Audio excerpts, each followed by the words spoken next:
ప్రేమించే దేవుడు కాదు, ఆయన శాశ్వతమైన ప్రేమతో ప్రేమించే దేవుడు, విడువక మన ఏళ్ళ కృప చూపే దేవుడు.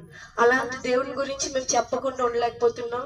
మా ఏళ్ళ ఎన్నో కార్యాలు చేశాడు కాబట్టి అలాంటి కార్యాలు నీ జీవితాల్లో కూడా జరగాలని మా ఆశ. మన కొరకు ఆయన సిలువలో ప్రాణం పెట్టాడు. ఈ లోకంలో ఎవరు మన కొరకు ప్రాణం పెట్టలేదు, దేవుడు ఒక్కడే పెట్టాడు. ఆయన నజరేయుడైన యేసు. మీరందరూ దేవుడిని నమ్ముకుంటే మీకు శాంతి సమాధానం దొరుకుతుంది.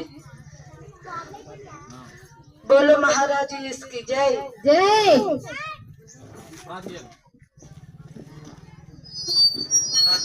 స్తోత్రం స్తోత్రం స్తోత్రం స్తోత్రం. మహోన్నతుడా, గొప్ప దేవుడా, పరిశుద్ధుడా, అయా తండ్రి, గ్రామానికి స్వార్థ చెప్పాం, నువ్వు ఆలకించి ఉన్నావు తండ్రి.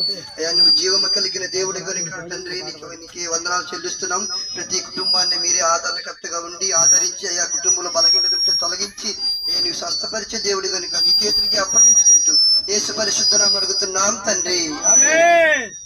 మీ రోగం పోవాలంటే